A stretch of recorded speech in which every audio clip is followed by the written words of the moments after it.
Good morning, everybody. Today's Monday, February 6, 8:09 a.m. Eastern Time. Folks, just take a look in the market wrap that I sent you guys on Saturday. I'm expecting a backtest at 4,075 today, and since we are opening with a huge gap down, 41 will be the major resistance for today. Okay, just to let you guys know, take a look in the market wrap. My market wrap, is following all the orders. The orders are really bearish, even in positive gamma territory. Okay, just take a look and observe, that the call buyer spike on Tuesday, and the VIX left, a reversal candle. We are in a very, very, very lower. Let me get over here. Implied volatility, week is around like 17%. Very lower implied volatility with a reversal in the VIX and bullish. It's already jumped from another day to another.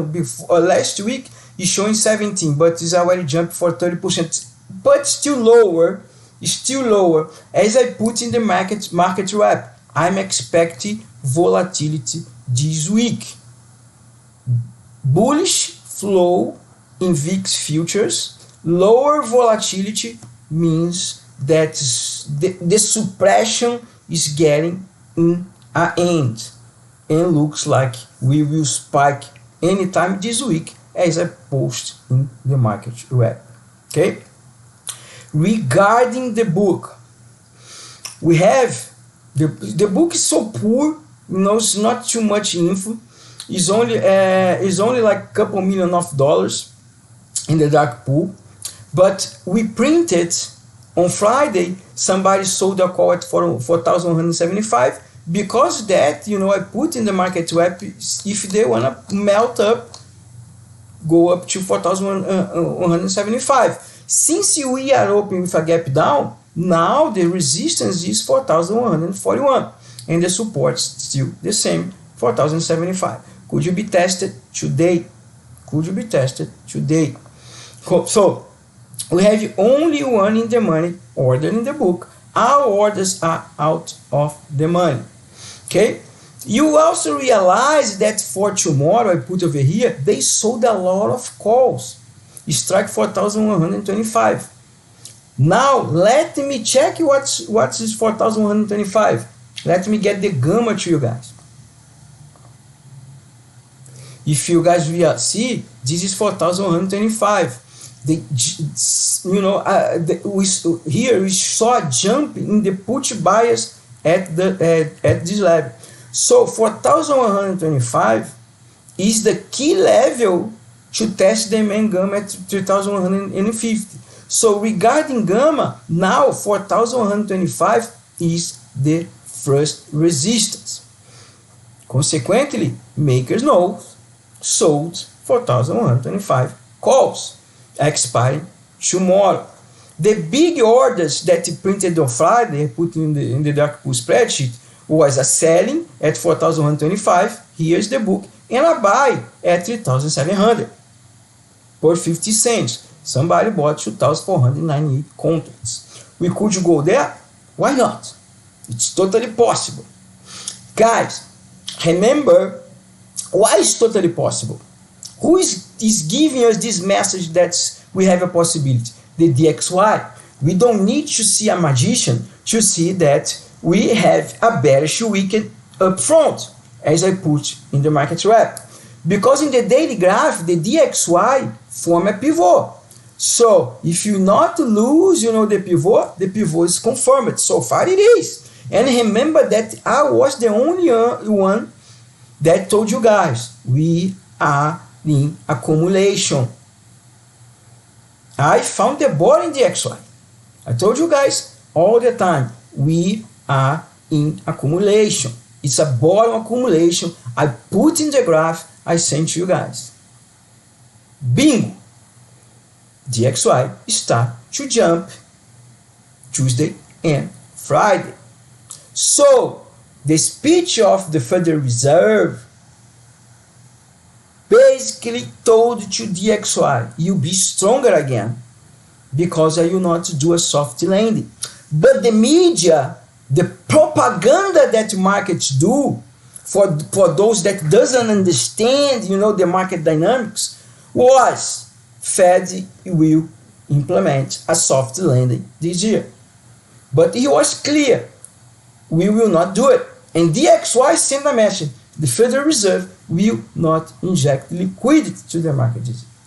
Doesn't matter what, folks. Markets is not a news. Markets know what they will do prior happens. Markets looking for liquidity, and the Federal Reserve will not provide such liquidity to the market. Because if he provide the liquidity in 2023, the inflation will skyrocket. Because that's the dynamic. You guys have been, listening a lot of, gurus telling the money flow to commodities. Yes, because commodities, still in a bull market. We see a drop right now because the DXY is going up. So at the DXY, the dollar is getting stronger. Everything is correcting. Everything entered in a correction. So the commodity is correcting as well. But next year, according to Ezekiel, I will not put the Ezekiel in the screen, but according to Ezekiel, I will show you guys, the Ezekiel is pricing a soft landing next year. Consequently, the commodity will spike again. We'll try to at least backtest the last top. And maybe you could see in a small term, like 1 or 2 years, starting next year, 2025, 2026, commodities stopping again. Inflation is skyrocketing again. And another intervention from the Federal Reserve will be needed. Remember that my wife email. That's the magician. Because over there is a maker email, not somebody else that analyze graph. That's the real magician. They are waiting for a big correction this year to buy. They will buy. So forget economy and forget economic data, guys. As soon we see panic this year, buy. Buy as a crazy. Leverage yourself. Buy. Because the market will spike again. Don't buy techs. The next leg, the last leg of this bull run will be led by or banks or commodities. Mainly commodities, not because commodities will skyrocket, because commodities is in the end of the bull market. So tend to spike to at least backtest the last top. For example, oil could you backtest 140. Iron ore could you backtest to 2040, wherever it was, and etc. Okay, gold supposed to be correct right now, and then could you build backtest to 2000? Could you build break 2000, go to 3000? That's totally a possibility. Okay, so the next bull run leg that is supposed to be the last leg of this 100 years bull market could you be finished at 2026, 2027, led by the commodity. Okay, and the next bull run you'll be starting after we crash, 2026 maybe, and you'll be led by banks. Because the cycle of the bull markets is really simple. Always is led by banks, because we will see an inflation control, and to control the inflation, higher rates. Higher rates, huge profits for banks. So is always led by banks. As soon the economy start to grow, central banks inject liquidity back. So what will be the next industry in the next bull market? Usually retail. Why? Because the cost of money is getting attractive again. So people will start to have a buy power to buy things, car, house, closets, and etc. Right? After that, what's the third one that usually spike a lot? Tax. And the tax like Microsoft, Cisco, whatever. So the tax is the third industry from the beginning of the next bull market. And the last one is commodities. Okay? Hope you guys understand this is in place for 100 years. Remember, the market sentiment is different than the graph. Everybody's looking for 5K, 60K. They in a environment that we don't have liquidity with a higher cost in money supply.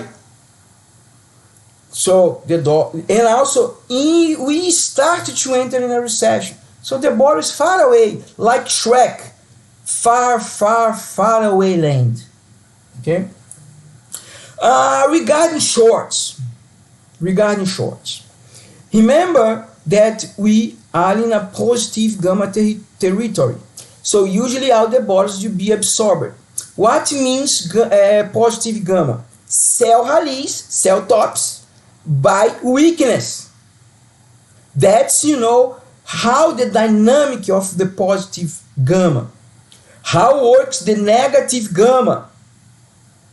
Sell weakness, buy strength. Sell bottom, buy tops to bring the gamma positive again. That's the inverse of the positive gamma. Usually crashes, huge corrections happens when we are in positive gamma. Why? Because the market sentimental. The market sentimental makes retail buy calls. Positive gamma usually markets crash because the setup is to remove the hedge. Remember that makers don't give free money to people. Right? Positive gamma, sell rallies, sell tops, buy weakness, buy bottom. Negative gamma, sell weakness, sell bottom, buy rallies, buy top to bring back to a positive gamma. Okay? Why? Remember I short on Tuesday, that so far was the top. You guys know, I put my orders, I always put my orders in the group, and also I put the orders before I do, right?